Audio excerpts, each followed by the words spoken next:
All right, let me take this down. Hi, Chad. Well, I'll hand it to you to start. I think, yeah, we're recording, so whenever you're ready. We are recording, so we are ready to convene meeting of the PFA Mitigation Advisory Committee today, Tuesday, September 10th. Start with roll call and approval of the agenda. So with that, Andy, will you call roll, please? Yes, please, as I call your name, respond in the affirmative. If you're present, Chad Washington, Yep. Bob Salinger, Kristen Rivard, Keith Curtis, Fran Cafarata, Here.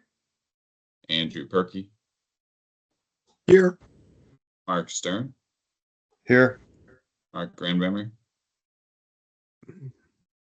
Jennifer Weichel, Here. Kate Wells, Chris Allen, Here. Sarah Gregory. Right. All right, Jeff, we do have quorum still 4-7, so we can move forward with actual business today, but hand it back to you. Very good. Has everyone had a chance to review the agenda that Andy sent out? Yeah. All right. So we will move to approve the agenda unless there's anyone that has comments to make.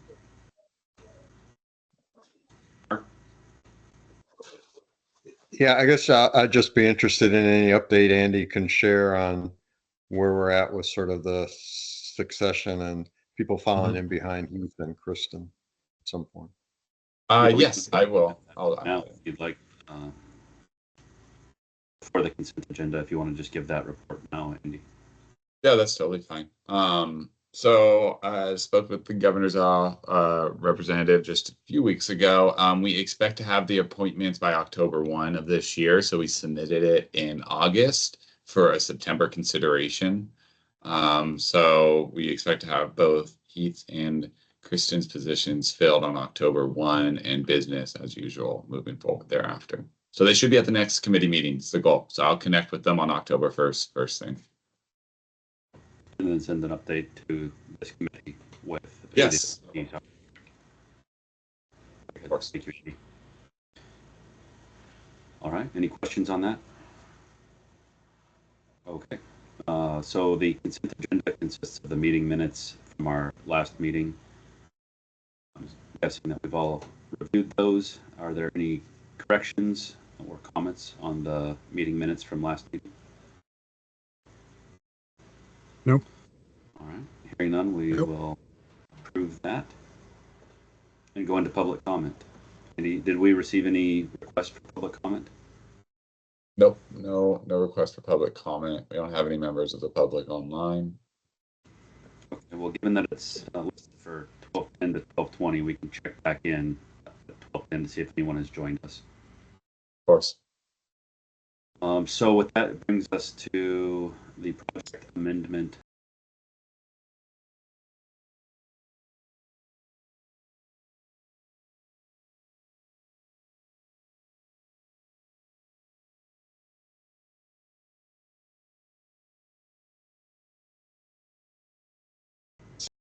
Following up on the brief that I sent everyone in the revised budget for some clarification, the project grantee for the rock berm removal and blue heron channel connection along the Bear Creek corridor in Phoenix, Oregon, is requesting an additional $30,000 for changes. I've outlined those changes again in that brief and the budget, giving you both of them to see the differences. The primary reason for this is the land was originally owned by the county at the time of the application.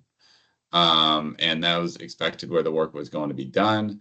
And then once we funded the project, unbeknownst to the grantee, the land got sold to the city, and the city has enhanced permitting requirements, pretty significantly enhanced permitting requirements.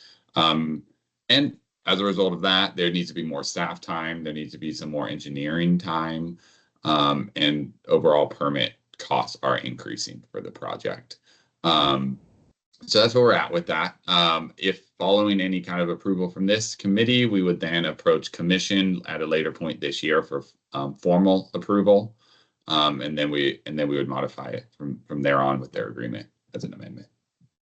So the general liability and insurance cost increased to $4,000. Is that due to requirements that are from the city of Phoenix that were not in place by the county? All of that increase is due to the city of Phoenix, and just due to additional staff time to be able to get these permits implemented and out and the project done. It resulted in actually a significant amount of more just staff time outside permit costs. It looked pretty straightforward in their description of where all those cost increases were coming from. Unfortunate that they weren't able to get this project kind of grandfathered in when they conveyed the property, or I guess when the city annexed the property. Yeah, I don't see this to be a common thing that's going to happen too often in the future. One off for now, but it does occur outside of the grantee's control, unfortunately. And they did demonstrate some good faith, reaching out to us right when they found out and worked with us. So we're willing to work with them. Mm-hmm. Well, given the clear description of the cost increases and what's driving them, and the fact that the grantee had no idea that it would happen or any control over the decision, I'm pretty comfortable increasing that grant to $29,000 they request to cover that. I'd like to entertain discussion from the committee to see if there's alternative perspectives for general support. Chris Allen. Yeah, Chad, I support the request. I guess I'm just trying to recall if we anticipated this type of thing happening, if we have any guidelines for how we respond to these types of revisions to budget. That's a great question, Chris. I don't think that we have guidelines in place for this to date. I think this is a new situation that has developed, but given that it's happened, we probably should put some thought into establishing those guidelines, because it likely will occur in the future, maybe not in the same shape or form, but having some general guidelines would be helpful when there's changes like this, material changes that affect the ability of the project to continue.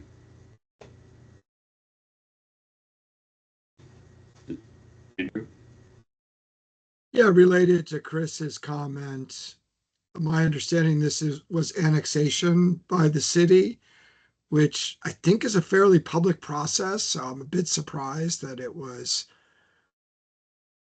a surprise to the grant applicant. So it just sort of begs the question of, can we get in front of other annexation issues that are occurring around the state for future projects? Is that something that's publicly available information, or is it a surprise? I just thought that would have been a very public process. That's a good point, and maybe that's something we could address in the guidelines for next year. You know, is the property under consideration for annexation or anything like that? Might be a helpful box to check. I don't know how fast these annexations happen personally, but this applicant did apply in, almost a year ago. It could have been November timeframe, so maybe it happened after they submitted all the documentation. I'm not sure. Fran? Yeah, I struggle with a little bit. In general, would like to give them the extra money that, we still feel it's a good project. We still want to see this project happen on the ground. But I do have concerns with what that says for, oh, well, this tractor is going to cost more than I thought it was going to cost. And, oh, we actually think we need another person on this project. So we need more money for another person, or, whatever reason X. And so I just think that if we do it, then I absolutely support Chris's point of, let's put some guidelines together for ourselves and for future committee members, so that there are like really clear instructions for what the process is if there's a change in the existing grant application that requires more money. Because if we approve this, it will, I think, reduce our budget for this next round of applicants. It doesn't seem very fair. So I just struggle with it a little bit. Just wanted to voice that because I'm not sure where to put those concerns or if they matter, but at least to be open about it. And yeah, it does seem shocking that that an acquisition wouldn't be more that they wouldn't know about it. That seems crazy to me. Like, but who knows? I mean, I didn't know about it, so fair enough. Those are very valid concerns, Fran. And we do need to get very clear guidelines because the examples you provided would not be justified to ask for an increase, and we just say, yeah, no problem, go buy a couple extra tractors and staff up. That's Right. Right. Or the plants cost more. We couldn't get, who knows, right? I mean, it's like I budget all the time, right? And if I don't get it right, guess who has to deal with that? I deal with that. So yeah. This feels like a one-off, given that it's this annexation issue and the city of Phoenix requiring more permits themselves and the associated fees. But I agree with you that we don't want to set a precedent that if a property is known to have a PFA funded grant and is then annexed, we don't want to create a precedent that you can then just come up with permits, not to say that that's what happened, or to see it as an opportunity to increase the revenue to any municipality. Again, not implying that that's the case here, but we just want to be careful what precedent we're setting and what is an allowable situation for funding increase. Really good comments. I think it warrants an agenda item prior to next year's grant guidelines. Mark, looks like you had your hand up next, and then we'll go back to Andrew.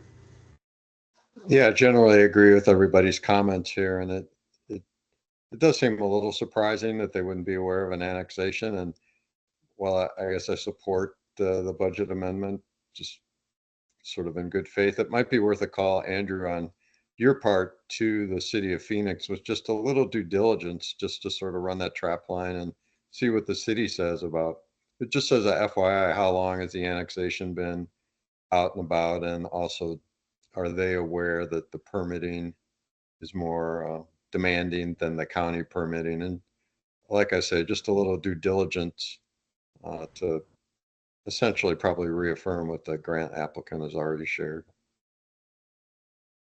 Good point, Mark. Andrew, do you mind if we give Andy a chance to respond to that? Okay. Thank you. Yeah, I was just gonna follow up on some few points. We won't be reducing funding for next round because we funded 26 projects last year and 2 of them had dropped out and well above in the hundreds of thousands.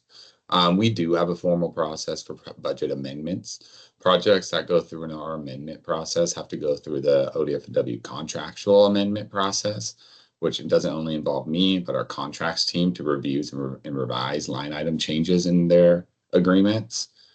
This will also trigger a Department of Justice review for this specific amendment because they're going to pub $250,000. So their new budget's going to get scrutinized, and that's our process going forward. So that's kind of standard process for most grant programs, and we'll be kind of carrying that forward. So I just wanted to paint that picture so you guys are aware on that.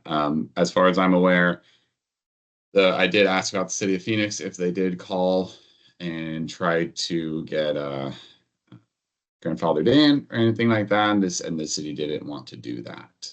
And unfortunately, that's kind of the case. But yeah, that's I believe what my follow-up was just going to be. Appreciate that, Andy. And I think the only item then hanging still to Mark's point would be, can we ask the city of Phoenix how long the annexation has been made public, and was it made public prior to the application date? Yeah, I can look into what our role is when we engage with these cities. It's not our property or our authority, but I can look into how we can engage and understand the situation going forward and what I'm allowed to do to reach out. And the process that you described on the ODFW side on how we amend contracts, I think the guidelines that Chris and Fran are referring to are more, how do you even access that process? Is we decide that first gate if they're even able to qualify for going through the process as you described. So that's the purpose of developing the guidelines on what we're going to consider qualifying changes. Yeah. I'll double check the grant guidelines, but I do believe I have a section in there called project amendment requests. And it does describe a process. I can probably get into more detail on it, but I do believe there's a paragraph in there that discusses the process where it actually begins with that initial point of contact to me, and then I carry it over to you guys. But I'll double check and see what that looks like. It does feel like they did have a good faith effort to try to go through it in the right way here. But Andrew. Yeah, just reinforcing Fran's good point about cause and effect, right? The effect is, oh shoot, it cost more than I thought it was going to cost. Well, what caused that is that we'll be willing to consider changing a budget for, and changes in tractor prices, probably not. So should this be something that we would consider? I don't know, but I think that's probably what we need to hone in on. It's like, what is the cause, and should you have known about it, and why didn't you know about it? And okay, well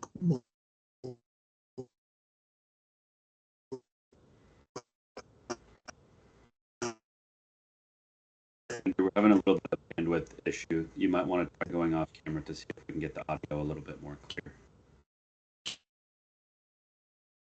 any better? Yes. Yeah, we could hear you better. The cause, yeah. What caused the price increase? Yeah, agreed. Okay. So these are all really important considerations that we should take into either our next meeting or one in the spring after we've gone through the solicitation. For this subject for today, is there anyone that would like to make a motion that we approve the increase of the project amendment or not? I think we've had some good discussion about it, and I think we're ready to make a decision. Mark? Yeah, Chad, I'll make a motion if that's what you're asking for, I think. Yeah. I move that we go ahead and support Andy's recommendation that we approve this budget amendment and that they go through the ODF and W process to make that amendment. I would ask Andy, though, that you do call the city of Phoenix just as due diligence to just sort of make sure they understand they're asking for more money and that it sort of syncs up with what the applicant's saying. But assuming all that checks out, then we support going forward with it. Good. We have a second. I can second that. Great. Thank you, Mark and Fran. So I guess, Andy, can you call a vote?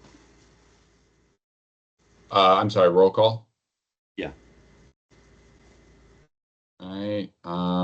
Chad Washington, please respond affirmative. Present. Bob Sounder. Tim Regard. Keith Curtis. Fran Cafferata. Yes. Andrew Perky. Yes. Mark Stern. Yes. All right. Passes. Next item we have is the 2024 grant guidelines, just to finalize our approval in preparation for the upcoming open solicitation scheduled for September 11th. So we've all discussed the grant guidelines. I think a lot of work into it. There's probably some more changes that are going to be coming this next year.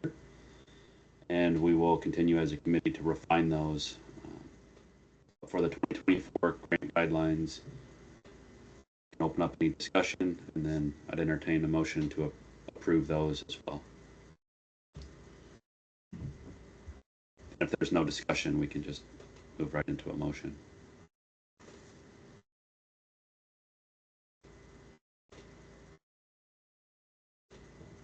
If someone would like to make a motion, that'd be great. I move that we approve the grant guidelines. Thank you, Andy. Andrew, do we have a second? I'll second. Thank you, Mark. Andy, can you call a vote on that as well? Yep. Chad Washington. Yay.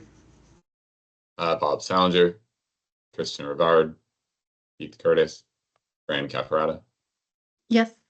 Andrew Perky, Yes. Mark Stern. Yes. All right. Vote passes. Back to you, Chad. Thank you, Andy, and thank you, Andrew and Mark. With that, it brings us to our closing comments and meeting wrap up. So that's going to be pretty short, given the short meeting we have today. Basically, we've approved the project amendment for the rock berm removal and Blue Heron Channel connection along the Bear Creek corridor in Phoenix, Oregon. And we have approved the grant guidelines for 2024. So Andy can go forth and do good. Lots of great applications for us to review. We'll be launching it tomorrow morning, 8 a.m. It will close again November 13th. They have a longer review or submission window this year. That's good. That's great. All right. Any other closing comments from the committee? Mark. Yeah, Andy, I'm just curious, what sort of interest you've perceived in the RFP that's coming out, people that have contacted you, or, you have your pulse on it a little bit more than all the rest of us, just what you're seeing, thinking, feeling, or what's the read at this point in time? I think we'll probably expect a few less applications this year than what we received last year, since people understand the brevity of the application and what time is required to have it move forward. With that, I've gotten quite a few inquiries for feedback requests. I have a few meetings coming up, one-on-ones to talk about the projects. So, very similar to last year's kind of interest. Like I said, I just think other than that, might have a little less, but overall, I don't have any major concerns right now that I'm aware of. We're getting pretty good engagement. We get to send out stuff over email and see, where people are clicking and what they're clicking. And it seems to be well. I hopeful I can provide, some interim update at our next committee meeting here. I'm adding a note now just to give you guys, halfway through what it's looking like. Of course, a lot of applicants would download the application and then just log in the last day. So those might be a bad impression. But I do plan to give you an update soon. Very good. We'll appreciate you keeping us apprised during the next meeting of the types of consultation and types of projects you've had reach out to you. Will do. Yeah, thanks, Andy. And then just one other one, just maybe for everybody's benefit, just to reiterate, we're looking towards a in-person meeting, maybe 1 or 2 day in-person meeting next March to review and finalize the grants. Yes, we are. And we'll definitely get into discussion about that later this year, what we want those 2 days to look like. And if there's an opportunity to be able to use one of those days to go do a site visit. We have some ideas about that and some revisions from last year that we're kind of looking forward to talking with you guys about in the next few months here. Great. All right. With that, I think we can adjourn the meeting. Thanks, everybody. Thank you.